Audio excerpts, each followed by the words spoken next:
সেটা হলো আল্লাহর ওলি দাওয়াত তবলিগে গেছেন। তো ওই দাওয়াত তবলিগে এত বরকত হইছে, পায়ে দল হেঁটে বহুদূর থেকে গেছেন। আগের জমানায় তো এরকম গাড়ি ঘোড়া ছিল না। আমরা তো এখন মাশাআল্লাহ, গতকালকে মাগরিবের নামাজের পরে এমন সময় ছিলাম হাটাজারি মাদ্রাসায়, ফজর পড়ছি এসে ঢাকায়, আবার জোহর পড়ছি যে মেঘনায়, আবার মেঘনার থেকে 20 মিনিটে চলে আসছি ঢাকায়, ঢাকার থেকে আবার আসছি এখানে। ডিজিটাল চলাফেরা। কিন্তু ওই জমানা তো ওই জমানা, পায়দল হেঁটে যেতে হতো, একই জায়গায় বারবার যাওয়া কঠিন। তো খাবার ফুরায় গেছে, চিন্তা করলেন আর একটা দিন রোজার হালতে না খেয়ে থেকে হলেও আরেকটু দিনের কাজ করে যায়। তিনি ওই দিন সারাদিন দাওয়াতের কাজ করলেন। সন্ধ্যাবেলায় উনি এক মসজিদে যায় ঘুমালেন, যেই মসজিদে উনি নিয়মিত নামাজ পড়েন ও দিনের কাজ করেন। ওই এলাকার মসজিদের পাশেই বাড়ি এক কাঠুরিয়া। সন্ধ্যাবেলায় এই বুজুর্গের সাথে দেখা করতে আসলো। তো চেহারাটা দেখে বলতেছে, কি গো আল্লাহর ওলি, চেহারা শুকনা শুকনা লাগতেছে কেন? আপনি কি রাতের খানা খান নাই? আল্লাহর ওলি বলে, সোয়াল করে খাওয়া তো জায়েজ নাই, এটা আবগাজুল হালাল। তবে আমি যে খাবারগুলো নিয়ে আসছিলাম ওটা শেষ হয়ে গেছে। ভিক্ষা করে খামো নাকি চায়া খামো নাকি? খাবার ফুরায় গেছে তাই না খেয়ে আসি। কাঠুরিয়া লোকটা বলতেছে, এ আল্লাহর ওলি, আপনি মেহেরবানি করে জাগ্রত থাকুন, ঘুমাবেন না। আমি তো আমার বাড়ির ভেতর থেকে আসি। কাঠুরিয়া লোকটা তাড়াতাড়ি বাড়ি চলে গেল। বাড়ির থেকে 3টা রুটি আর 1 মশক পানি নিয়ে আসলো। এসে বলে, আল্লাহর ওলি এগুলো খান, ভক্ষণ করুন। আল্লাহর ওলিকে নিজের হাতে বসায় মেহমান খাওয়ালো। 3টা রুটি 1 মশক পানি এনে মেহমানদারি করে আল্লাহর ওলিকে বিছানায় শুয়ে দিয়ে কাঠুরিয়া বাড়ি চলে গেল। পরের দিন সন্ধ্যাবেলায় কাঠুরিয়া আবার মসজিদে এসে দেখে ওই আল্লাহর ওলি আজকেও যায় নাই, আজকেও আছে। কি গো আল্লাহর ওলি, আপনার না খানা দানা শেষ, আপনি আজকেও যে যান নাই, আবার এই এলাকায় কেন আপনি রয়ে গেছেন? আপনি কি দিনে কিছু খেয়েছেন নাকি? না ভাই, ওই যে তুমি 3টা রুটি খাওয়াইছিলে, আজকেও আমি আর দিনে কিছু খাই নাই, শুধু পানি। কাঠুরিয়া বলে, আল্লাহর ওলি আপনি ঘুমাবেন না, জাগ্রত থাকুন। আমি নিজের বাড়ির ভেতর থেকে আসি, নিজের বাড়ি থেকে 2টি রুটি আর 1 মশক পানি এনে হাজির হলো। আর বলে, এগুলো খান, ঘুমান, আগামীকাল তো চলে যাবেন। আমি আজকের মেহমানদারিটাও আমি করলাম। কাঠুরিয়া মেহমানদারি করে চলে যায়। আল্লাহর ওলি সকাল বেলায় দিনের কাজে লেগে যায়, সন্ধ্যাবেলায় আবার এসে মসজিদে হাজির। কাঠুরিয়া মসজিদে এসে দেখে আজকেও যায় নাই। কি ব্যাপার আল্লাহর ওলি, আজকেও যান নাই কেন? কারণ আছে। খেয়েছেন নাকি কিছু? না, খাই নাই। ওই যে তুমি 2টি রুটি খাইয়েছিলে, সারাদিন পানি পান করেছি, অন্য কোনো খাবার আমি সারাদিনে গ্রহণ করি নাই। কাঠুরিয়া বলে, আল্লাহর ওলি আজকেও ঘুমাবেন না, আর একটু জাগ্রত থাকুন, আমি একটু বাড়িতে যাব, বাড়ির থেকে একটু আসি। কাঠুরিয়া দৌড়ে বাড়ি চলে যায়। আজকে 1টা রুটি, 1 গ্লাস পানি, 1 মশক পানি এনে হাজির হয়ে যায়। এসে কাঠুরিয়া আল্লাহর ওলিকে 1 মশক পানি আর 1 রুটির দ্বারা মেহমানদারি করে। এবার মেহমানদারি শেষ করে কাঠুরিয়া বলে, এই আল্লাহর ওলি, আপনি কিন্তু আর থাকবেন না, খালি এখানে রয়ে যান আর না খেয়ে থাকেন কেন? তুমি আমাকে যেতে বলো কেন? কাঠুরিয়া বলে, কারণ আছে, বলা যাবে না। আপনি থাকেন কেন? কয় আমি থাকি এটারও কারণ আছে, বলা যাবে না। কয় তাহলে তোমার কারণ আগে বলো, তুমি আমাকে যেতে বলো কেন? কাঠুরিয়া এবার আল্লাহর ওলির হাতটা ধরে তার হাতটাকে নিজের পেটের ভেতরে লাগায়া দেখে কাপড় দিয়ে পেটটাকে টাইট করে বেঁধে গেছে। আর বলে, এরে আল্লাহর ওলি, আমি একজন সাধারণ কাঠুরিয়া, আজকেও যদি তুমি এই এলাকায় থেকে যাও, 3 দিন আমি তোমার মেহমানদারি করেছি। কেমনে করেছি জানো? প্রথম দিন তুমি ক্ষুধার্ত, তাই আমি ঘরে গেছিলাম। প্রতিদিন আমি যা ইনকাম করি তার থেকে মাত্র 3টা রুটির আটা ক্রয় করার মতো অর্থ আমার উপার্জন হয়। আমার বাড়ির সদস্য 3 জন, 3 রুটি 3 জনায় খাই।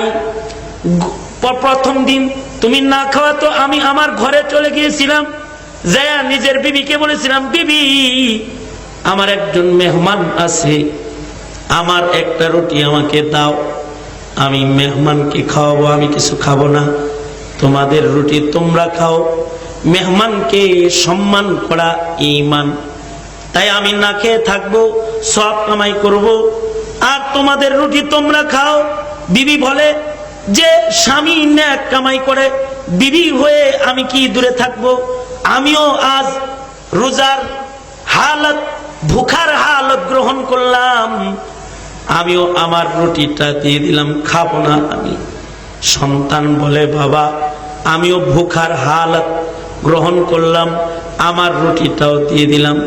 এজন্যে আল্লাহর ওলি প্রথম দিন তোমার জন্য 3 রুটি হাজির করতে পেরেছিলাম, কিন্তু গতকালকে 2 রুটি এনেছি। আমি এবং আমার বিবি 2 জন না খেয়ে, শুধুই মাত্র সন্তানকে একটা রুটি খাওয়ায়, কারণ বাচ্চা মানুষও কাতর হয়ে গেছে, নিজেরা না খেয়ে থেকে তোমার মেহমানদারি করেছিলাম।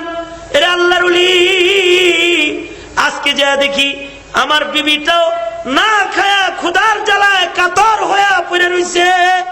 বিবির মায়ায় বিবির কাছে আর কিছু বলি নাই, বিবির রুটিটা বিবিকে খাইয়েছি, সন্তানেরটা সন্তানকে খাইয়েছি, আড়াল করে নিজের রুটিটা পেটে কাপড় বেঁধে আটকায় তোমার জন্য হাজির করে তুমি মেহমানের কদর করেছি।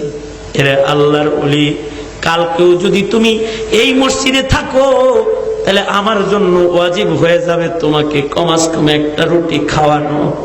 বলো না, এমন পেটে কাপড় বেঁধে কাঠ কেটে আমি ইনকাম কিভাবে করব?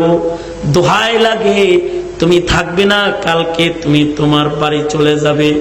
আল্লাহর ওলি বলে, তাইলে গোপন রাজ শুনে লও, কেন আমি এই মসজিদে রাত্রি যাপন করি? তোমার শ্রমের অর্থ, কষ্টের অর্থ, ঘাম ঝরা অর্থের 3টা রুটি হালাল খাবারের কত দাম জানো?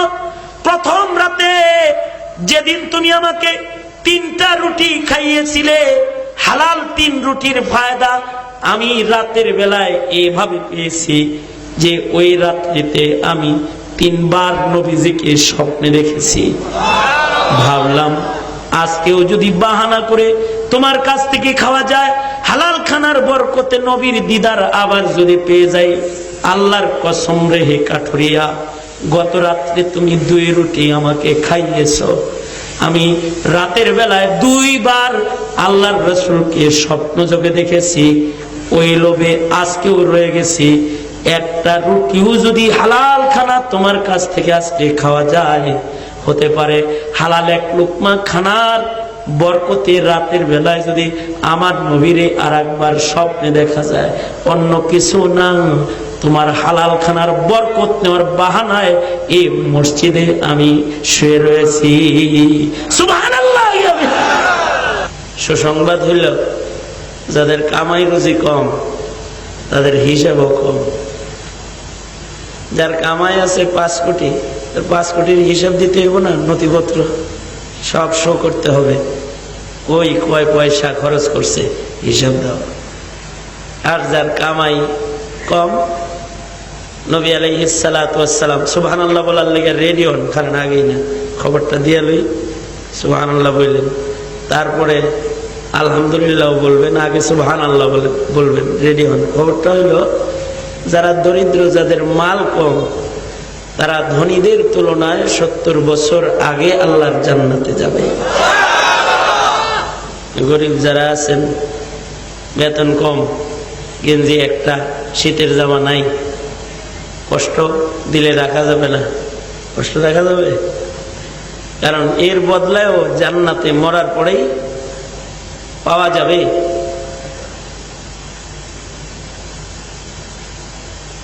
শাকের ধনীর চাইতে সবের দরিদ্র। আরবি শব্দ বললাম। শুকর গুজার ধনীর চাইতে, শুকর গুজার ধনীর চাইতে, শুকর গুজার ধনীকে যে ধন সাদকা করে, যে যত সাদকা করে তার শুকরিয়া তত বেশি। শুকর গুজার ধনীর চাইতে সবের দরিদ্রের মূল্য আল্লাহর কাছে বেশি। সুবহানাল্লাহ। মানুষের দরিদ্র, তার মাল কম, কিন্তু এক বেলা খাইতেছে, এজন্য তার কোনো দুঃখ নাই। তার 100 পিস জামা নাই, তার 40টা প্যান্ট নাই, একটা ভালো প্যান্ট। এটাকে দিনের বেলায় পরে রাতের বেলায় আবার ধৌত করে আবার পড়তেছে।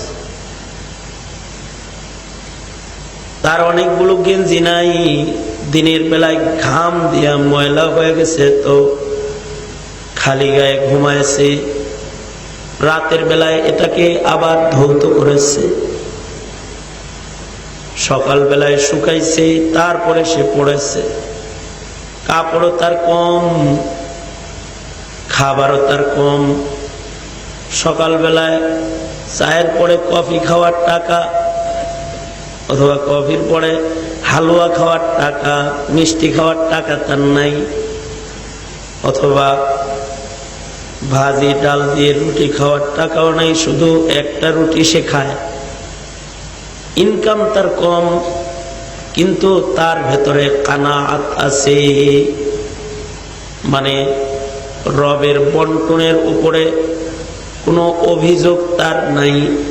একটা রুটি খেয়ে সে বলে আলহামদুলিল্লাহ, আর সে নিচের দিকে নজর করে তাকায় কে না খেয়ে আছে। আমি 3 বেলা খাইছি, আর একজন খাবারই পায় নাই, রাস্তায় পড়ে আছে। এমন শুকর যদি কোনো বান্দা ধৈর্য ধরে, কোনো দরিদ্র সবের ধৈর্যশীল হয়ে যদি আলহামদুলিল্লাহ উচ্চারণ করতে পারে, তো আল্লাহ পাক এই সবের ধৈর্যশীল দরিদ্র লোকটাকে শাকের ধনীর তুলনায় 70 বছর আগে আল্লাহর জান্নাত দান করবে। সুবহানাল্লাহ। তবে দুনিয়াতে উপার্জন করা ইবাদত। নামাজ পড়া যেমন ইবাদত, উপার্জন করা কি? কথা বলেন, আওয়াজ করে বলেন। ইবাদত নাকি খাওয়ার লেগা? এটাও একটা ইবাদত। এই যে কেউ উপার্জন করতেছে, উপার্জনের সময় যাচ্ছে, এটাও একটা ইবাদত। তবে উপার্জন তারটা ইবাদত যার উপার্জনটা হালাল। যদি উপার্জনটা হারাম হয় তাহলে ওইটা ইবাদত নয়, ওইটা গুনাহ হয়ে গেল। আর যদি ইবাদত বানাইতে চায় উপার্জনকে, তাইলে হালাল পন্থায় কামাই করতে হবে, কামাইটা হালাল হইতে হবে। কামাইয়ের ভেতরে কোনো সুদ থাকবে না, ইন্টারেস্ট থাকবে না। ব্যাংক লোনের ইন্টারেস্ট যেটা আছে, যেমন এই গার্মেন্ট চলতেছে, এটার ইন্টারেস্ট নেই। এটার ভেতরে ঘুষ থাকবে না, ঘুষ দিয়া কামাই রুজি করবে না। টেন্ডার নেওয়ার জন্য আগে কিছু ঘুষও দিছে, তারপরে নিচে আর কামাই করছে। মিথ্যা কথা বলবে না, মেড ইন জাপান বলে মেড ইন জিনজিরা ধরায় দিবে না। আমানতদারির সাথে যা বলবে মাপে কম বেশ করবে না, যেমন চেয়েছে অর্ডার হয়েছে তেমন তেজারত করে তেমন ভাবে কামাই করেছে। যদি এইভাবে কামাই করতে পারে, যার ভেতরে সুদ নাই, ঘুষ নাই, মিথ্যা নাই, খেয়ানত নাই, তাহলে এই কামাইয়ের প্রত্যেকটা সেকেন্ড ইবাদত হয়ে যাবে। নফল নামাজ পড়লে যে সওয়াব হবে, এই কামাইয়ের কাজে ওই সওয়াব হবে। সুবহানাল্লাহ। এই কামাইয়ের কাজে ওই সওয়াব হইতে থাকবে। সুদ নাই, ঘুষ নাই, মিথ্যা নাই, খেয়ানত নাই। কয়টা?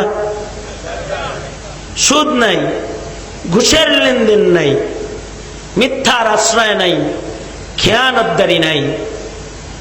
যদি এমন সুস্থ হালাল কামাইয়ের জন্য কেউ মেহনত করে, তাহলে আল্লাহর রাসূল বলেন এটা হইল বড় ফরজ। আল্লাহর নবী হাদিসে পাকে বলেন, তালাবা কাসবুল হালালি ফরিদাতুন বাদাল ফরিদা। নামাজ যেমন ফরজ, এর পর পরই কামাই রুজিটা এরকমই একটা ফরজ। কারণ কি? কারণ হলো, কারণ যদি কামাই হারাম হয়ে যায় তখন তার ইবাদত নষ্ট হয়ে যায়। কামাইয়ের সাথে ইবাদতের একটা সম্পর্ক আছে। এই জন্য আল্লাহ পাক কোরআনে হাকিমে যেমন শব্দে ইবাদতের আহ্বান করেছেন, তেমন শব্দে কামাইয়ের আহ্বান করেছেন। আল্লাহ পাক কালামে হাকিমে বলেন, ইয়া আইয়ুহান নাসু উবুদু রাব্বাকুমুল্লাযী খালাকাকুম। এই মানব জাতি, তোমরা ইবাদত করো ওই রবের যে রব তোমাদেরকে বানাইছে। আমাদেরকে কোন রবে বানাইছে? বলেন, কথা বলেন, বলেন কে বানাইছে? আল্লাহ বলে ডাক দিল আল্লাহ খুশি হইবেন। ছক্কা মারলে আওয়াজ দেন, গোল হইলে আওয়াজ দেন, বিজয়ের আওয়াজ দেন, মিছিলে আওয়াজ দেন। আওয়াজটা দিছে আল্লাহ। মাঝে মাঝে আল্লাহর নামে এটা ব্যবহার করলে আল্লাহ খুশি হয়। আমরা ওই রবের ইবাদত করব যিনি আমাদেরকে সৃষ্টি করেছেন। তিনি কে বলেন? সবাই মিলে ডাক দেন, ইয়া আল্লাহ। আরো জোরে করে বলেন, ইয়া আল্লাহ। জবান খুলে বলুন আল্লাহু আকবার। আরো জোরে বলেন আল্লাহু আকবার। আমার সাথে বলেন সুবহানাল্লাহ ওয়ালহামদুলিল্লাহ ওয়ালা ইলাহা ইল্লাল্লাহ আল্লাহু আকবার। এই যে কয়েকটা তাসবিহ বললাম, হাদিস শরীফে আছে। ফল কিনা ফলাইছি, ফল কিনা হয়ে গেছে আর কি।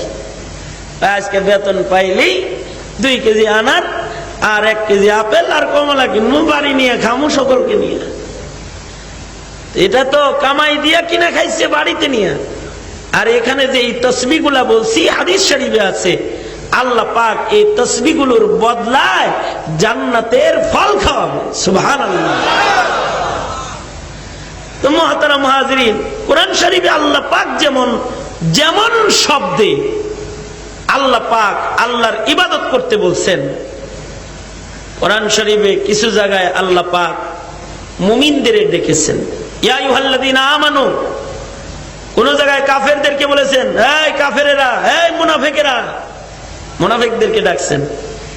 কিন্তু কিছু আহ্বান আল্লাহ পাক প্রতিটা মানুষকে ডেকে বলেছেন। তার ভিতরে একটা হলো ইবাদতের আহ্বান। এই মানুষ সকল, বানাইছে যে রব, ইবাদত করবি তার। এই মানুষেরা, মানব জাতি, ও হে মানব জাতি, ইবাদত করো কার? আল্লাহর ইবাদত করো। আবার আল্লাহ পাক সূরাতুল বাকারায় আল্লাহ পাক দেখে বলতেছেন, ইয়া আইয়ুহান নাস কুলু মিম্মা ফিল আরদি হালালান তাইয়্যিবা। এই মানব জাত, এই মানব গোষ্ঠী, জাতা খাবি না, পবিত্র হালাল খাবি। কারণ হালাল খানার সাথে ইবাদতের একটা সম্পর্ক আছে। হাদিস শরীফে আছে, হালাল খানার ভেতরে আছে ইবাদতের বরকত। হালাল খাইলে ইবাদত করতে মজা পায়, হালাল খাইলে চরিত্র গঠন হয়, হালাল খাইলে ইলম বাড়ে, হালাল খাইলে ইবাদতের শক্তি বাড়ে, এর ভেতরে আছে বারাকাত। আর হারামের ভেতরে আছে গুনার হারাকাত। হারাম খাইলে পরে গুনাহ করতে মনে চায়, অসভ্য হয়ে যায়, সভ্যতা হারিয়ে যায়। যারা হারামখোর হয় তাদের মানবতা নষ্ট হয়ে যায়, বিবেক নষ্ট হয়ে যায়। হারাম খায় তো গুনার সুরসুরি বেড়ে যায়, আর হালাল খায় তো ইবাদতের হিম্মত বেড়ে যায়। সুবহানাল্লাহ। হালাল খাইতেছে তো হালালের ভেতরে আছে বরকত, আর হারামের ভেতরে আছে গুনার হরকত। এই কারণে যে সকল প্রাণীরাও হারাম খায় ওরা হিংস্র বেশি হয়। গরু হিংস্র, মহিষ হিংস্র, বলেন বলেন, মহিষ হিংস্র। তারপরে এই যে ছাগল কুরবানি দিয়ে খায় হিংস্র। হালাল খায় যে পাতা খায়, কাঁঠাল পাতা খাইতেছে, ঘাস খাইতেছে, শুকনো খের, পবিত্র খাবার খায়। কিন্তু কিছু প্রাণী আছে যেগুলো হারাম খায়, ওগুলো হিংস্র। রক্ত খায়, সিংহ বাঘ রক্ত পান করে। হুররিমাত আলাইকুমুল মাইতাতু ওয়াদ-দাম, দাম দাম, রক্ত হারাম তোমাদের জন্য, মৃত জিনিসও হারাম আর তোমাদের জন্য রক্ত হারাম। কিছু পশু আছে ওরা মরা জিনিস খায়, যেমন কুকুর মরা গরু খায়, ও মরা খায়, মৃতটা খায়। আর বিড়াল জীবিত ইঁদুর খায়, মরাটা দৌড়ে ধরবে না। মরা ইঁদুর কয়েকটা ফেলে রাখেন বিড়ালের সামনে, খাওয়া যাবে না। মরা ও খুঁজবে হইলো রাতের অন্ধকারে কোনটা দৌড় দিছে। জীবিত ওইটা বিসমিল্লাহ বললে কামড় দিয়ে জবাই করে খাবে আর কি, জীবিত খাচ্ছে। আবার কুকুর পায়খানা খাচ্ছে, বিড়াল চুরি করে খাইলেও ইলিশ মাছ খাইতেছে, আর ভাঙ্গা বেড়া দিয়ে ঢুইকা খাইলেও গরুর দুধ যেটা রাখছে, পবিত্র দুধ যেটার ভিতরে ইলিম আছে, ইলিম আছে। দুধের ভিতরে কি আছে? ইলম আছে। দুধের রং ইলিমের রং এক। এজন্য আল্লাহর রাসূলকে মেরাজের রাতে দুধ এবং পানি দুটোই দেয়া হয়েছে। ফাখতার লাবান, আল্লাহর রাসূল দুধকে গ্রহণ করছেন। এটা দুধ খাইছে, এই জ্ঞান বেশি। মনিবে যদি এরকম তাকায় তো চুপ করে বসে, রাগ হইছে নড়াচড়া করা যাবে না, বুঝে থেকে। হারাম খায় তো গায়ের ভেতর থেকে কোনো দুর্গন্ধ নাই, হালাল খায় গায়ে দুর্গন্ধ নাই। হারাম খায় তো গায়ের থেকে দুর্গন্ধ বের হয়। কুকুর ওর গায়ের সাথে কাপড় লাগলে নামাজ মাকরু হয়ে যায়, ভিজা গায়ে লাগলে নামাজ পড়া নিষেধ হয়ে যায় ওই কাপড় পরে, যতক্ষণ না ধৌত না করা হয়।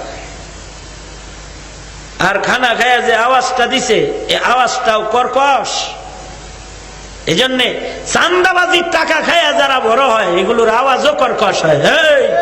ভয় ভাই চোখ তুলে এলাম, এরকম ধমকি হুমকি কর্কশ। আর বিড়াল হালাল খায় তো আওয়াজের ভিতরে মিষ্টি আছে একটা, মেও মেও, বাচ্চারাও খেলে মেও মেও, মিষ্টি মিষ্টি ভাব আছে। আর গায়ের উপরে কত পবিত্র, একটার গায়ের সাথে কাপড় লাগলে নামাজ হয় না, আর আরেকটা কোলে নিয়ে মসজিদে ঢুকলে নাম হাদিসের পাতায় উঠে যায়। আবু হুরায়রা সুবহানাল্লাহ বলেন। হইছে না? হইছে না? আপনারা বুঝছেন না? বুঝে থাকলে জোরে করে বলেন সুবহানাল্লাহ। মানে বিড়াল করলে লয়ে গেছে, আবু হুরায়রা হয়ে গেছে। কিসের আসার? হায়াতুল হাইওয়ান বলে, খানার আসার, লুকমার আসার। লুকমা যদি কারোর হারাম হয়, হারাম খানা খাওয়ার সাথে সাথে গুনার প্রবণতা এসে যায়, ভদ্রতা হারিয়ে যায়, সভ্যতা বরবাদ হয়ে যায়। আর কামাইটা যদি হালাল হয়, হালাল খাবার খাইলে পরে নম্রতা এসে যায়। এ কারণে হারাম কামাই যারা করে তাদের সন্তানাদি মানুষ হইতে চায় না। হারাম কামাই যারা করে তাদের রক্তের ভেতরে নাস্তিক, মুরতাদ, কাদিয়ানি, খুনি, সন্ত্রাসী, ত্রাস, আন্ডারওয়ার্ল্ডের নেতা, এগুলো বের হয়। আর যারা হালাল খায় তাদের সন্তানগুলা নেককার হয়, নামাজি হয়, ভদ্র হয়, নম্র হয়, দানকারী হয়, মানুষের সেবা করে। হালাল খানা খায়া খায়া যারা বড় হয় তাদের আখলাক সুন্দর হয়। হালালের ভেতরে আছে বরকত, আর হারামের ভেতরে আছে জহমত, গজব আছে এর ভেতরে, রহমত নাই। এ কারণে খাবার যদি কম হয়, এই শ্রমিক মাত্র সর্বনিম্ন বেতনে চাকরি করতেছে, 5,000, 6,000, 7,000 টাকা বেতন, নুন আনতে পান্তা ফুরায়। কিন্তু এটা যদি হায় হায় হায় হায় আফসোস না কইরা যদি বলে, যাক আমার মালিক তো আমারে ভিক্ষা করায় নাই, আমার মালিক যে আমাকে হালাল দিছে, তো বড় মাছ কিনে খাওয়ার যোগ্যতা নাই, যাক আমি ছোটটাই খাইলাম, খুশি রইলাম, তাইলে নবীজির একটা চরিত্র তার ভেতরে পাওয়া গেল। সুবহানাল্লাহ। নবী আলাইহিস সালাতু ওয়াস সালাম পেটে পাথর বাইন্ধা বসে আলহামদুলিল্লাহ। খন্দক খনন হইতেছে, আবু বকর পেটে পাথর নিয়ে নবীদের কাছে আইসা বলে, আর পারি না গো নবী, পেটে পাথর। সরওয়ার বলে, কয়টা পাথর? কয়েকটা। আল্লাহর রাসূল নিজের কাপড় উঠায় বলে, আবু বকর আমার পেটে 2টা আছে। 2 পাথর বেঁধেও আল্লাহর দ্বীনকে কায়েমের জন্য খন্দকের যুদ্ধের ময়দানে তারা পড়ে রয়েছে। আল্লাহর সাথে কোনো বাড়াবাড়ি নেই, এরপর আল্লাহর কাম করতেছে। অবশ্য যদি অভাব এসে যায়, তাহলে অভাব সবর করা কষ্টকর হয় মানুষের জন্য। যদি তার ঈমান দুর্বল হয়, তাহলে কাদাল ফাকরু আইয়াকুনা কুফরা, দারিদ্রতা মানুষকে কুফরের দিকে ঠেলে দেয়। এজন্য আল্লাহর কাছে দোয়া করতে কইছে, আল্লাহ সবর করবি কিন্তু বলবি রব্বানা আতিনা ফিদ দুনিয়া হাসানাহ, আল্লাহ আপনি দুনিয়াতে আমাকে হাসানা দান করেন, বরকত দান করেন, রিজকের বরকত দেন, মালের বরকত দেন, কাজের বরকত দেন। আল্লাহ পাক এটা আবার চাইতে বলেছেন।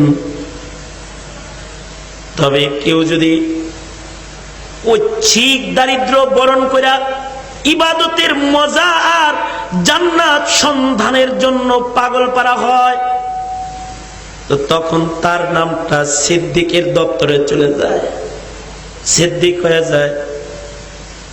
কারণ নবীর গুণ তার ভেতরে পাওয়া যায়। আল্লাহর রাসূল আমরা অনেক সময় তো চাই আল্লাহর কাছে, কিন্তু পাই না, নগদ পাই না। আল্লাহ জান্নাতে এটা দিবে, মনে করেন আল্লাহরে বলছি না, আল্লাহ 1 কোটি টাকা দেন, মাজারে তো আর চান নাই, চাইছেন কার কাছে? কোন কার কাছে চাইছেন? আল্লাহ 1 কোটি টাকা দেন আমারে। যদিও আপনার শিক্ষা নাই, ব্যবসা নাই, কিছু নাই, কিন্তু আল্লাহর কাছে আছে তো 1 কোটি, নাকি নাই? আল্লাহর কাছে, আল্লাহর কাছে নাই জিনিসটা নাই। নাই শব্দটা কার কাছে নাই? জোরে বলেন, কার কাছে নাই? আল্লাহ আল্লাহর কাছে নাই, জিনিসটাই নাই। আছে কিন্তু আপনি চাইছেন, দেয় নাই। চাইছিলেন এই জন্য যে একটা মাদ্রাসা করবেন, চাইছিলেন এই জন্য আল্লাহ 1 কোটি টাকা যদি দিতেন তাহলে আমি হজ করতাম, মারে বাবারে হজ করাইতাম, এই নেক কাজগুলা করতাম, একটা গুরুস্থান বানাইতাম, মসজিদ বানাইতাম, দেন 1 কোটি আল্লাহ। কিন্তু আল্লাহ পাক দেয় নাই। যদি ইখলাসের সাথে আল্লাহর কাছে কেউ নিয়ত করে চায় থাকে, তা হাসরের ময়দানে যেদিন মিজানের পালার কাছে নেক নিয়ে আমল নামা নিয়ে দাঁড়াবে, দেখবে মসজিদ নির্মাণের সব লেখা আছে, দেখবে মাদ্রাসা বানানোর সব লেখা আছে, দেখবে সাদকা করার সব লেখা আছে, হজ্জে বাইতুল্লাহর উমরার সব লেখা আছে। আল্লাহু আকবার বলেন, জোরে বলেন আল্লাহ। আল্লাহর কাছে বলছে, আল্লাহ আমার ফ্যাক্টরি এমডি সাহেব তো অনেকবার হজ করছে, আমি একবারও যাইতে পারলাম না, আমারে দেন কটা টাকা, আল্লাহ আমারে কিছু পয়সা দেন। ইখলাসের সাথে চাইছে, লৌকিকতা ছিল না, পয়সা সে পায় নাই, কিন্তু হাসরের ময়দানে সে সব পাওয়া যাবে।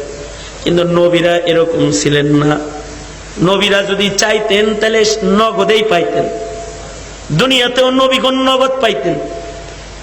যেমন সুলাইমান আলাইহিস সালাতু ওয়াস সালাম আল্লাহর কাছে দোয়া করেছেন, আল্লাহ আপনি আমাকে এমন একটা রাজত্ব দান করেন,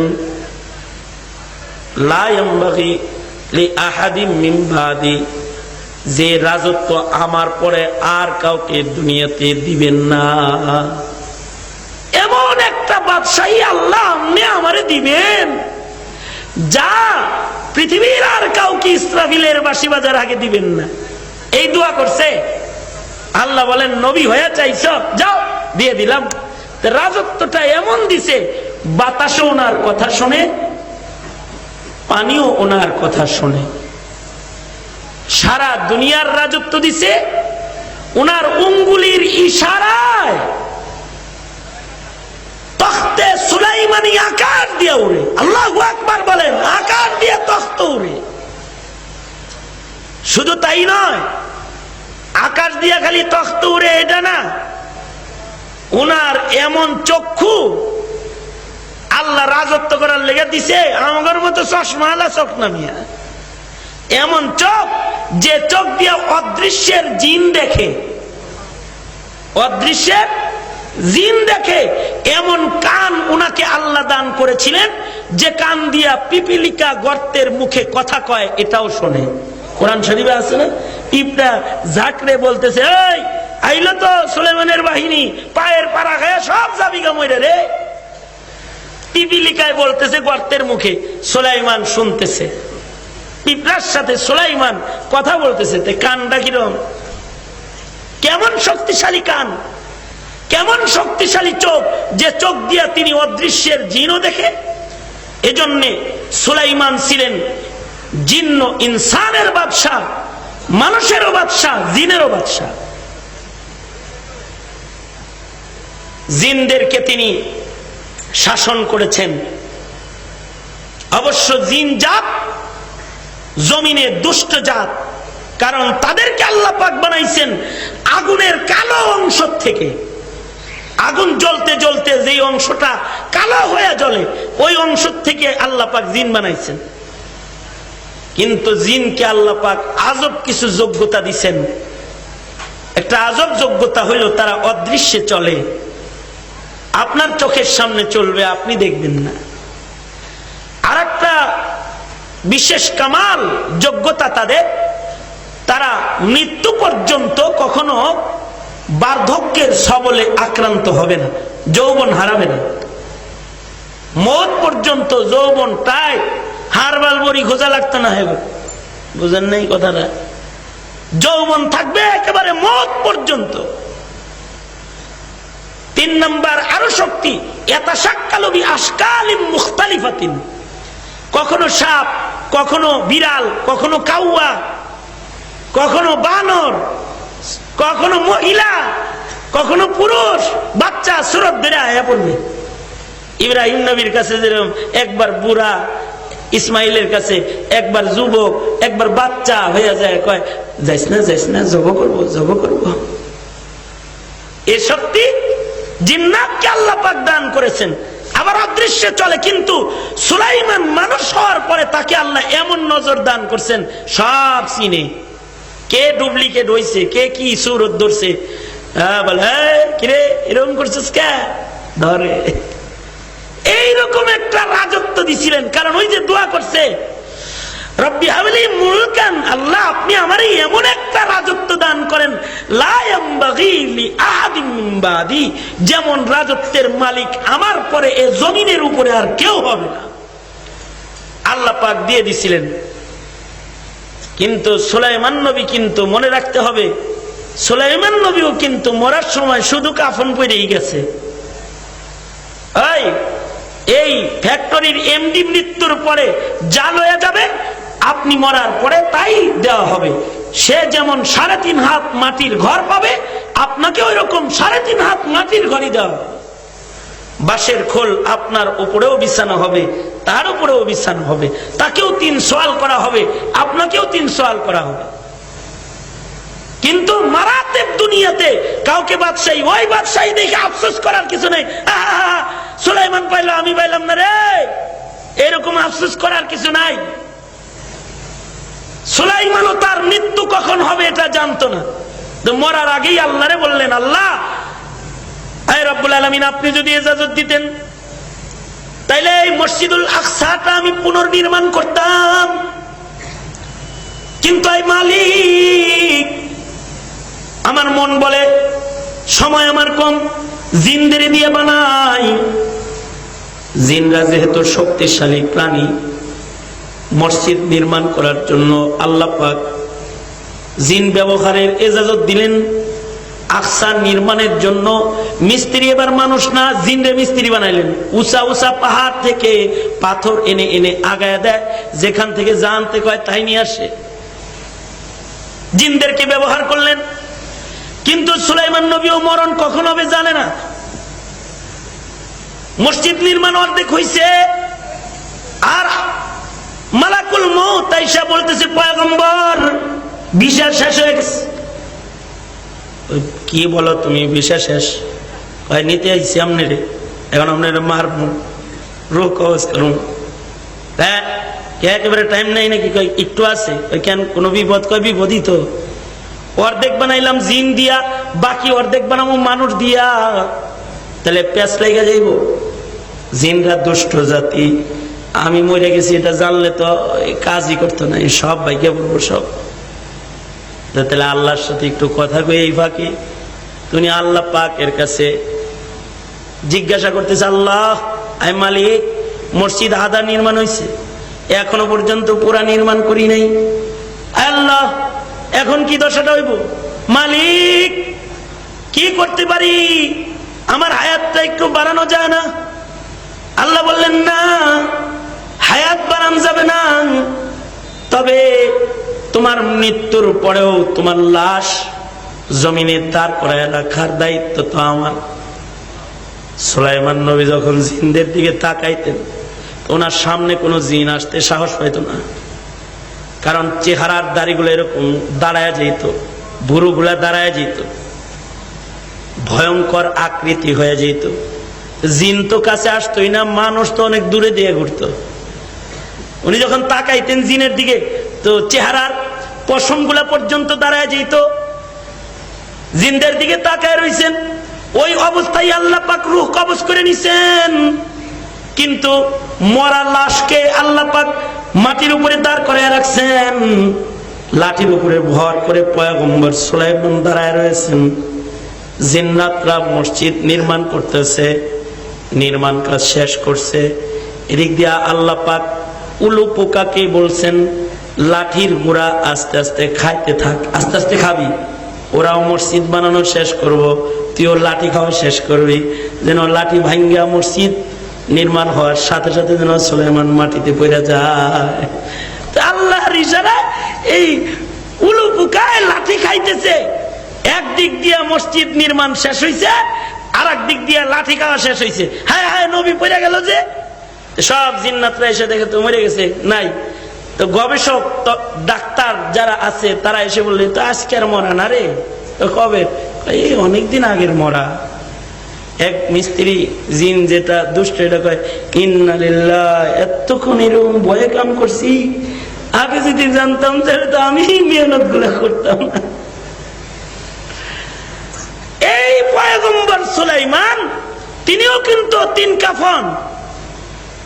জুলকারনাইন যখন কবরে গেছে তো সন্তানদেরকে বলেছে কবরে যাওয়ার আগে কাফন দিয়া আমাকে সাজায়া আমার খালি হাত দুটো বাইরে বের করে শহরে ঘুরাবা, মানুষ দেখে নিবে আমি সারা দুনিয়ার রাজত্ব করেছি, কিন্তু একটি সুতো আমার সাথে কবরে যায় নাই।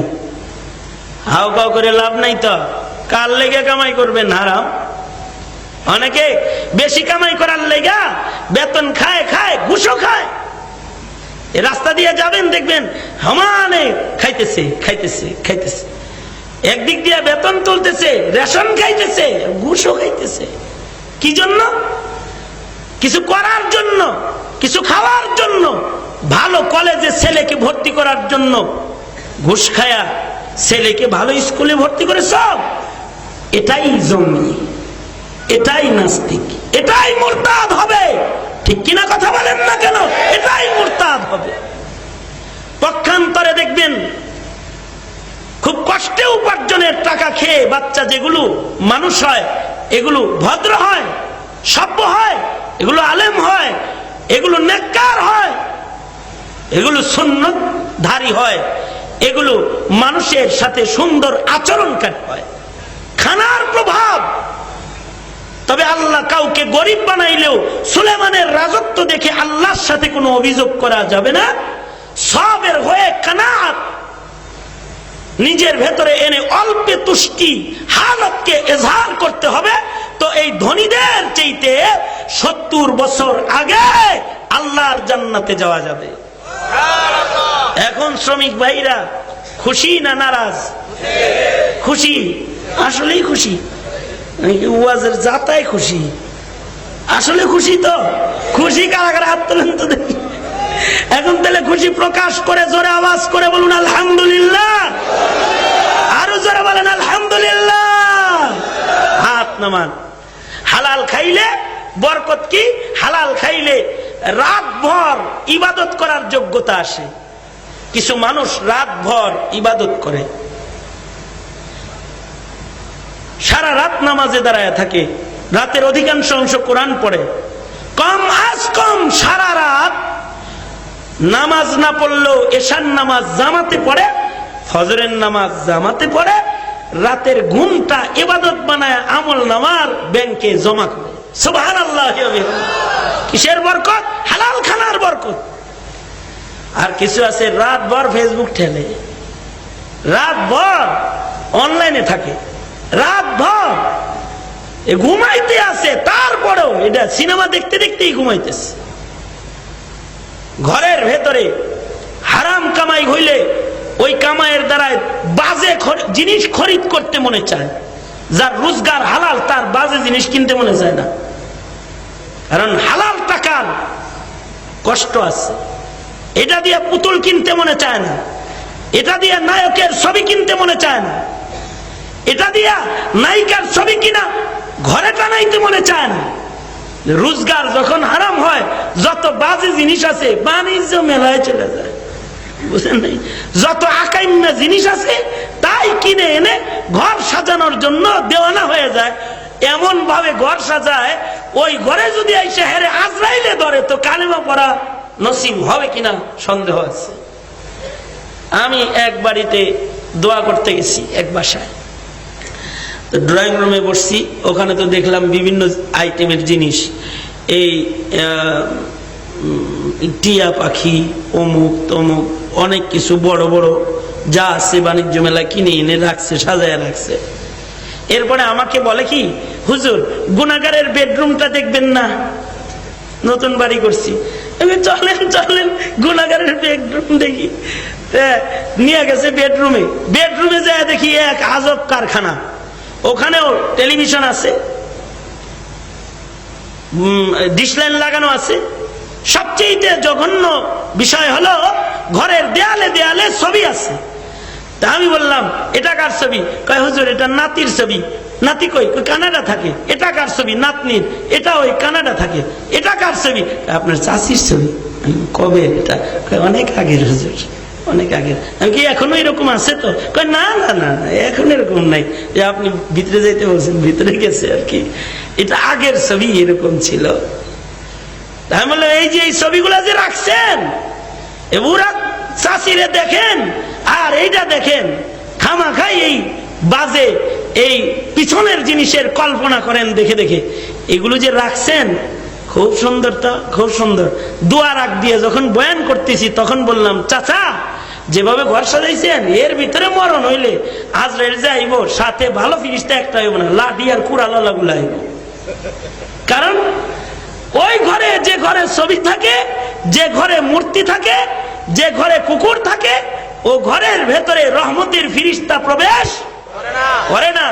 তাই আমি বললাম এই দোয়া হবে এখানে, এই ছবি এগুলো নামাও তাড়াতাড়ি। এগুলো নামাইলো তো দেখলাম চাচার হাস্যোজ্জ্বল চেহারাটার ভিতরে মোটামুটি জ্বর আইসে গেছে, মানে এটা একেবারে ছোট হয়ে গেছে চেহারাটা। যাই হোক, হুজুর কোরআন হাদিস দিয়ে বলছে, দোয়া করছে, কিছু তো আর বলে নাই। কিন্তু কিছুদিন পরে আমার সাথে দেখা করছে, বলছে যে হুজুর আলহামদুলিল্লাহ আমার ঘরে কোনো ছবি নেই। মাশাআল্লাহ মাশাআল্লাহ। তো ওনারই পরিচিত একজন বলে, হুজুর হার্ট স্ট্রোক করছিল, মইরা যায় যায় বাপ। তখন চিন্তা করছে হুজুর যে হইলে গেছিল এত ছবির ভিতরে শুয়ে তাই করবা, আবার যদি মরণের সময় এরকম কষ্ট টষ্ট হয় হুজুর, এই ভয়ে গুলো নামাইছে। আমি আরে নিয়ে যে ভয়েই নামাইছে। তো মুহতারাম হাজিরিন, বাজে পয়সা কামাই করলে বাজে রাস্তায় ওটা খরচ হয়, আর হালাল কামাই করলে হালাল জায়গায় এটা খরচ হয়। সাবধান, হালাল মাল খরচ করো, ইসরাফ করো না। ইন্নাল মুবাজ্জিরিনা কানু ইখওয়ানাশ শায়াতিন, অপচয়কারীও কিন্তু আবার শয়তানের ভাই। তবে হালাল মাল কামাই করে হালাল খানা অল্প খেয়েও যদি শুকরিয়া আদায় করতে পারো, তাহলে রাতের আধারেও ইবাদত করার যোগ্যতা আসবে, দিনের গুনাহখাতার থেকে বেঁচে থাকার যোগ্যতা আসবে, বাজে রাস্তায় খরচ করার প্রবণতা নষ্ট হয়ে যাবে। এখন তো মোবাইল সেট এসেছে লক্ষ টাকা দামের, 1 লাখ টাকা দামের মোবাইল সেট। এইটা কিনা, এটার দ্বারা কি হবে? এর চাইতে কম টাকা দিয়েও তো কিনা যায়। কিন্তু অনেক সময় যুবক ছেলে পেলেরা তাদের অভিভাবকদেরকে বাধ্য করে একটা দামি সেট কিনে দেওয়ার জন্য। কেন বাধ্য করতেছো?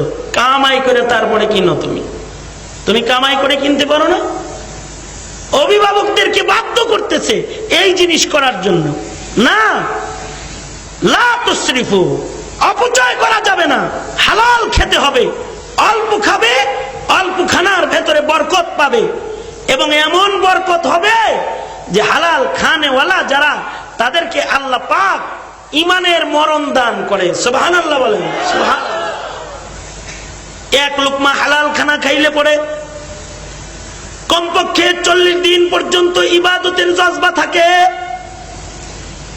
আর হাদিস শরীফের ভিতরে আছে, কেউ যদি 1 লুকমা হারাম খায় 40 দিন পর্যন্ত তার গুনাহ করতে মনে চাইবে। কয় লোকমা খানা? 1 লোকমা খানা হারাম খাইলে পরে 40 দিন মাথাটা খালি গুনাহ গুরগুর গুরগুর করবে। বিজাতিরা চায় আমাদের হারাম খাওয়াইতে, এ কারণে আমাদেরকে বিভিন্ন পানীয় দিয়েছে যার ভেতরে অ্যালকোহল। তোমার কয় সারাদিন কাম করছি, একটা স্পিরিট খাইয়া লই রে। আরো কি কি যেন আছে, নাম বলো। হ্যাঁ, নাম কস না কে, মারামারি করবো নাই মা টাইগার। হ্যাঁ, আরো আরো কিছু বলো। এই যে এগুলো সারাদিন মেহনত করছি, একটা খাইয়া লই। আরে 2%, 3%, 1% অ্যালকোহল, আর কি হবে, অসুবিধা নাই। 1 ফোঁটা মুখ তো খাইও, পেশাব 1 ফোঁটা খাইও। 1 ফোঁটা পেশাব যদি না খাওয়া যায়, 1% অ্যালকোহলও খাওয়া যায় না। ওইটা যেমন না পাক এটা তেমন না পাক। বুঝে আসছে তো? এটা বিজাতি চাল তোমার আমার খাদ্যের ভেতরে ইনডাইরেক্ট। এমনি তো বহু হারাম এমনি ঢুকছে। যেমন আগের জমানার মানুষ জনসংখ্যা কম ছিল, তো তখন প্রাকৃতিক ভাবে যা উৎপন্ন হয়েছে তাই খেয়েছে। আর এখন হাইব্রিড এসেছে, হাইব্রিড। মুরগি তাড়াতাড়ি বড় করো, ফল তাড়াতাড়ি বড় করো, মাছ তাড়াতাড়ি বড় করো, গরু তাড়াতাড়ি বড় করো। এ তাড়াতাড়ি বড় কি এমনি হয়? এটার ভেতরে অন্য পশুর গায়ের থেকে ড্রাগ এনে প্রবেশ করা। পেয়ারা যে ভোট করে এত বড় কাজী পেয়ারা হইল, এটা এমনি হইছে? আরে মেয়ে, এটা অনেক পাজি তরিকায় হইছে। বুঝলেন না? কাজী হইছে পাজি তরিকায়। এটার ভেতরে অন্য কিছু প্রবেশ করেছে। আর আফসোসের খবর হলো, তোমার আমার মতো মুসলমানদেরকে বিজাতিরা আমিন জোরে বলা, রফে দেন করা, দাঁড়ায় দরুদ পড়া, বৈশা দরুদ পড়া, এইগুলার ঝগড়ার ভেতরে লাগায় দিয়া আমাদের দিন ইমান নষ্ট করায়, সারাদিন উল্টা পাল্টা কামে আমাদের লাগায় দিয়া যত আবিষ্কার আছে সব আবিষ্কার গুলো ইহুদ নাসারারা করতেছে। আর এই আবিষ্কার গুলো করে করে ডাইরেক্ট হারাম না খাওয়াইলো ইনডাইরেক্ট হারাম ঢুকাই দিতেছে। খাইছে জ্বরের বড়ি, কিন্তু এর ভিতরে এমন কিছু ঢুকাইছে, জ্বর তো ভালো হইছে কিন্তু ভিতরের জ্বর বাইরে গেছে। দেহ তো ভালো হইছে, আত্মা খারাপ হয়ে গেছে। খাইছে কাশের সিরাপ, এর ভিতরে এমন অ্যালকোহল মেরে দিছে যেটা দিয়া কাশ তো ভালো হইছে কিন্তু ইতিহাস নষ্ট করার মতো বদভ্যাস চালু হয়ে যাইতেছে। এমনি তো বিজাতিরা বিভিন্ন খাবারে বিভিন্ন ভাবে হারাম খাইতেছে। আবার তোমরাও মন্ত্রী পর্যন্ত ফতোয়া দেয় ঘুষ সহনশীল কায়দায় খাইলে অসুবিধা নেই, অল্প বিস্তার খাইলে অসুবিধা নেই। বিজাতিরাও খাওয়ায়, মুসলমানরাও অজ্ঞ হালতে যদি হারাম এভাবে খায়, হারাম খোরদের দ্বারা ইবাদত করা নসিব হয় না। চারিত্রিক গুণে মুসলমানের খাতায় হারাম খোরের কোনোদিন নাম যায় না। ঠিক বললেও ঠিক, না বললেও ঠিক। আমার কথা বলছি, আরো বড়রা বলে কথা, বড়দের কথা নকল করে বলছি। জোরে করে বলেন ঠিক না বে ঠিক? জোরে করে বলেন হ্যাঁ এটাই ঠিক। তাইলে হালাল খাইতে হবে। হালাল যদি খান, যেমন আজকে দাওয়াত খাইতেছেন, আজকে কি খাইতেছেন? দাওয়াত খাইতেছেন। হাজী সাহেব আমরা বলছি তো প্যাকেটটা যেন বড় বড় করে, আজকে বেশি খাইবেন, কারণ দাওয়াতের খানা কি হালাল। দাওয়াতের খানার হিসাব নেই, হালাল। ইমামে আজম আবু হানিফা রহমতুল্লাহ আলাইহি দাওয়াত খাইতে গেছে, যে প্যাকেট দিয়েছে দুইজনে খাইতে পারবেন না, আপনি একাই খাইন। খাইলে কি হবে? ইবাদতের শক্তি বাড়বে। হালাল খাইলে পরে ইবাদতের কুওয়াত বাড়ে। ইমামে আজম আবু হানিফা বেড়াইতে গেছেন ইমাম আবু ইউসুফের বাড়িতে। বাবার মুখে উস্তাদের গুণগান বহু শুনেছে ইমাম আবু ইউসুফের কন্যা। ইমাম আবু হানিফার বহু গুণগান সারা জীবন শুনেছে। আজকে বাবা উস্তাদকে বাড়ি দাওয়াত দিয়ে আনছে, তো ইমাম আবু ইউসুফের মেয়ে নিজের হাতে রান্না করেছে, সুন্দর সুন্দর খাবার প্রস্তুত করে দিছে। রাতের বেলায় ইমাম ঘুমাইবেন, বাইরে ওযুর পানি দিয়েছে,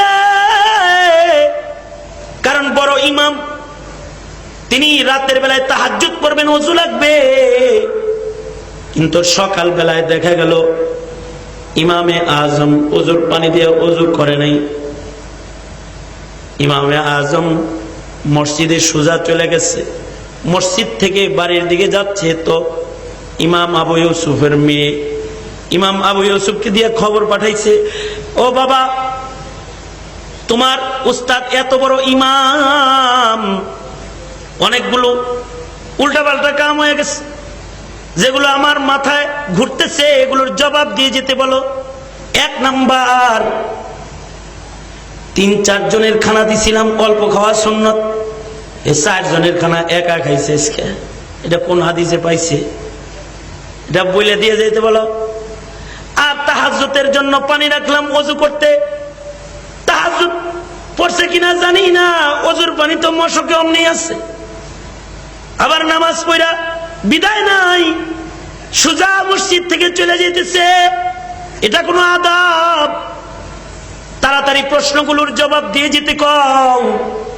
ইমাম আবু ইউসুফ ইমাম আবু হানিফাকে যা বলতেছে, আমাদের মাযহাব হানাফি মাযহাব, হানাফি মাযহাবের ইমাম, তাকে যা বলতেছে, ও নু'মান বিন সাবিত ইমামে আজম, আমার কন্যার হৃদয়ে আসা কিছু প্রশ্নের জবাব দিয়ে যান। আপনি বেশি খেয়েছেন, রাতে তাহাজ্জুদ পড়েন নাই, ওযু করেন নাই, ওযু না করাতে বোঝা যায় তাহাজ্জুদ পড়েন নাই, আবার নামাজ পড়ে আপনি আবার চলে যাচ্ছেন, এগুলোর জবাবগুলো দিয়ে যান।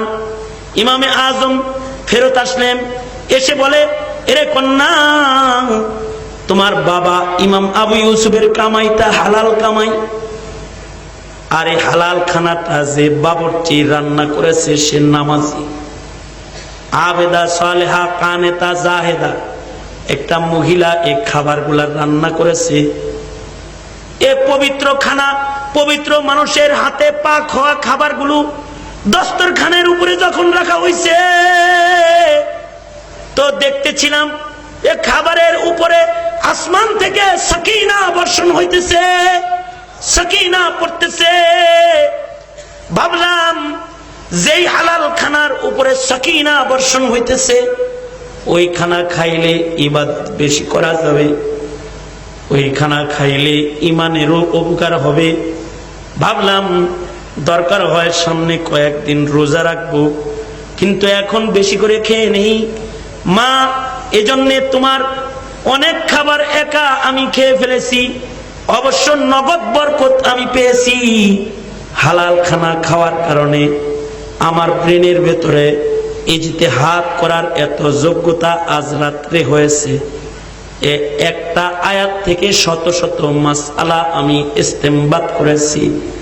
যেহেতু রাতের বেলায় মাসআলা ইস্তেমবাদ করেছি, রাতের বেলায় ঘুমানোর সুযোগ আমার হয় নাই, সঙ্গত কারণে রাতের বেলায় আমি ঘুমাই নাই, বিদায় আমার এশার নামাজের ওযুটাই ছিল। তাই তোমার দেয়া পানির দ্বারাই নতুন ওযু করার দরকার আমার হয়নি। আমি এশার ওযুর দ্বারাই ফজরের নামাজ পড়েছি। কাগজ কলম সাথে নাই, নথিপত্র সাথে নাই, কিছুই নাই। যে মাসআলাগুলো ইস্তেমবাত হয়েছে এগুলো যেন ভুইলা না যায়, নিজের ছাত্রদেরকে তাড়াতাড়ি পড়াইবার জন্য, কলম বন্ধ করার জন্য মসজিদ থেকে সোজা বাড়ির দিকে দৌড় দিয়েছি। অসৌজন্যমূলক আচরণ মনে করবে না, ইলম সংরক্ষণের জন্য বেরিয়ে পড়েছিলাম। এগুলো সব তোমার বাবার হালাল খাবারের বরকত। সুবহানাল্লাহ। হালাল হালাল খায়, যেন তেন ভাবে টাকা পয়সা কামাই করে বিবি সন্তানরে খাওয়াইলে এ বিবিরা নেককার হয় না, সন্তানগুলা নেককার হতে চায় না, নেক কাজে চলতে চায় না, হারাম খাদ্যের আসর তাদের গায়ের ভিতরে পড়ে যায়। মহতারাম হাজরিন, মানব জীবনে হালাল খাদ্যের বহুত বরকত। হালাল খাদ্য মানুষের ঘুমন্ত অবস্থায় উপকার করে, যদি ঘুমায়ও যায় হালাল খানা খায় তাও উপকার হয়। এক বুজুর্গ আদমি, তিনি দাওয়াত ও তাবলীগের কাজে এক এলাকা থেকে, চিল্লায় যায় না এরকম, এক এলাকা থেকে আর এক এলাকায় গেছে দাওয়াতের কাজ করতে। বেশ কয়েকদিন দাওয়াতের কাজ উনি করেছেন। এই কথাটার মাধ্যমেই আমি আমার আজকের আলোচনা শেষ করব। বেশি লম্বা ওয়াজ ভালো না, ওয়াজ শোনার তো অভ্যাস কম। কম না? মিথ্যা কথা বলছি? কম না? কম কম। হাজী সাহেব আজকে ধৈর্য বেঁধে বসাইছে, তাই শুনতেছেন। সবাই কি আর এরকম বসে ওয়াজ শোনেন? যাই হোক, আজকে শুনতেছেন। বেশি বললে, সবক লম্বা হয়ে গেলে স্মরণ রাখতে পারবেন না। এই কথাটাই আমার আলোচনার শেষ কথা। শেষ যে ঘটনার দ্বারা আমি আমার আলোচনা শেষ করব, সেটা হলো আল্লাহর ওলি দাওয়াত তাবলীগে গেছেন। তো ওই দাওয়াত তাবলীগে এত বরকত হইছে, পায়দল হেঁটে বহুদূর থেকে গেছেন। আগের জমানায় তো এরকম গাড়ি ঘোড়া ছিল না। আমরা তো এখন মাশাআল্লাহ, গতকালকে মাগরিবের নামাজের পরে এমন সময় ছিলাম হাটহাজারী মাদ্রাসায়, ফজর পড়ছি এসে ঢাকায়, আবার জোহর পড়ছি যে মেঘনায়, আবার মেঘনার থেকে 20 মিনিটে চলে আসছি ঢাকায়, ঢাকার থেকে আবার আসছি এখানে। ডিজিটাল চলাফেরা। কিন্তু ওই জমানা তো ওই জমানা, পায়দল হেঁটে যেতে হতো, একই জায়গায় বারবার যাওয়া কঠিন। তো খাবার ফুরায় গেছে, চিন্তা করলেন আরেকটা দিন রোজার হালতে না খেয়ে থেকে হলেও আরেকটু দিনের কাজ করে যায়। তিনি ওই দিন সারা দিন দাওয়াতের কাজ করলেন। সন্ধ্যাবেলায় উনি এক মসজিদে যায় ঘুমালেন, যেই মসজিদে উনি নিয়মিত নামাজ পড়েন ও দিনের কাজ করেন। ওই এলাকার মসজিদের পাশেই বাড়ি এক কাঠুরিয়া। সন্ধ্যাবেলায় এই বুজুর্গের সাথে দেখা করতে আসলো। তো চেহারাটা দেখে বলতেছে, কি গো আল্লাহর ওলি, চেহারা শুকনা শুকনা লাগতেছে কেন? আপনি কি রাতের খানা খান নাই? আল্লাহর ওলি বলে, সোয়াল করে খাওয়া তো জায়েজ নাই, এটা আবগাজুল হালাল। তবে আমি যে খাবারগুলো নিয়ে আসছিলাম ওটা শেষ হয়ে গেছে, ভিক্ষা করে খাবো নাকি চায়া খাবো নাকি? খাবার ফুরায় গেছে তাই না খেয়ে আসি। কাঠুরিয়া লোকটা বলতেছে, এ আল্লাহর ওলি, আপনি মেহেরবানি করে জাগ্রত থাকুন, ঘুমাবেন না। আমি একটু আমার বাড়ির ভেতর থেকে আসি। কাঠুরিয়া লোকটা তাড়াতাড়ি বাড়ি চলে গেল। বাড়ির থেকে 3টা রুটি আর 1 মশক পানি নিয়ে আসলো। এসে বলে, আল্লাহর ওলি এগুলো খান, ভক্ষণ করুন। আল্লাহর ওলিকে নিজের হাতে বসে মেহমান খাওয়ালো। 3টা রুটি 1 মশক পানি এনে মেহমানদারি করে আল্লাহর ওলিকে বিছানায় শুয়ে দিয়ে কাঠুরিয়া বাড়ি চলে গেল। পরের দিন সন্ধ্যাবেলায় কাঠুরিয়া আবার মসজিদে এসে দেখে ওই আল্লাহর ওলি আজকেও যায় নাই, আজকেও আছে। কি গো আল্লাহর ওলি, আপনার না খানা দানা শেষ, আপনি আজকেও যে যান নাই, আবার এই এলাকায় কেন আপনি রয়ে গেছেন? আপনি কি দিনে কিছু খেয়েছেন নাকি? না ভাই, ওই যে তুমি 3টা রুটি খাওয়াইছিলে, আজকেও আমি আর দিনে কিছু খাই নাই, শুধু পানি। কাঠুরিয়া বলে, আল্লাহর ওলি আপনি ঘুমাবেন না, জাগ্রত থাকুন।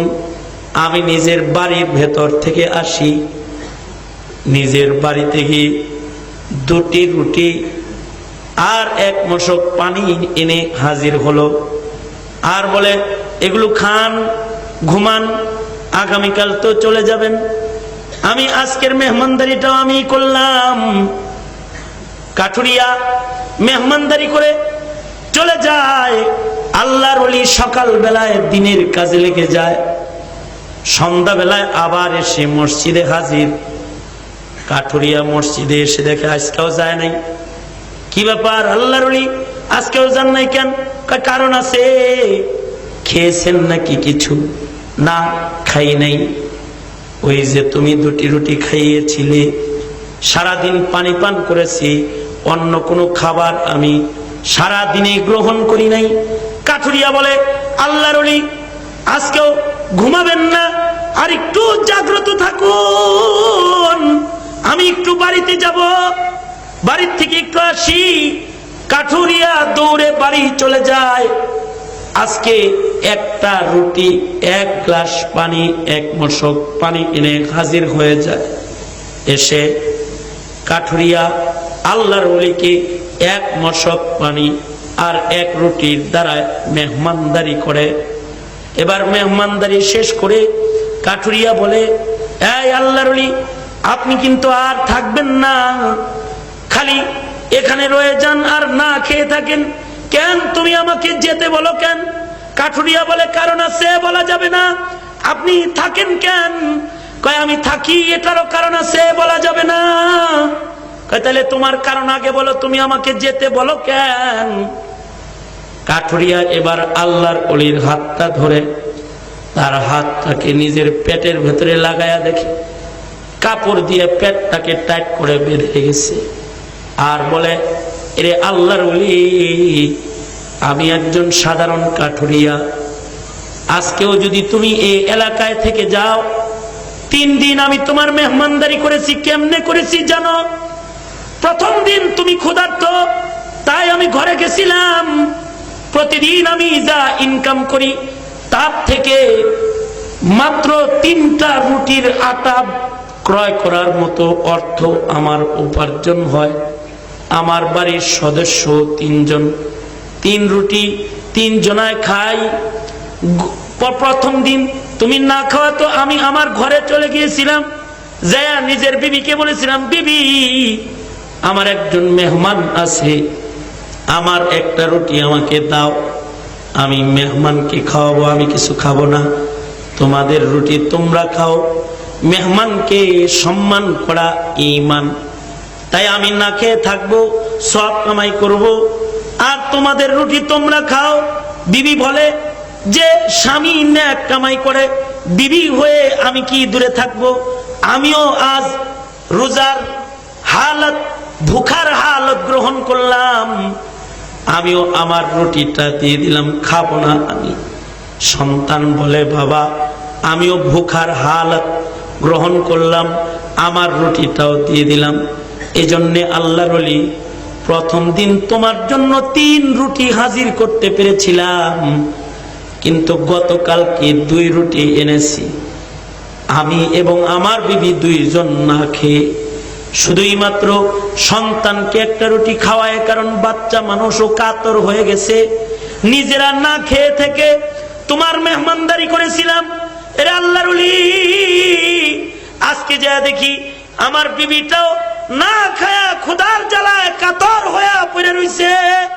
বিবির মায়ায় বিবির কাছে আর কিছু বলি নাই, বিবির রুটিটা বিবিকে খাইয়েছি, সন্তানেরটা সন্তানকে খাইয়েছি, আড়াল করে নিজের রুটিটা পেটে কাপড় বেঁধে আটকায় তোমার জন্য হাজির করে তুমি মেহমানের কদর করেছি।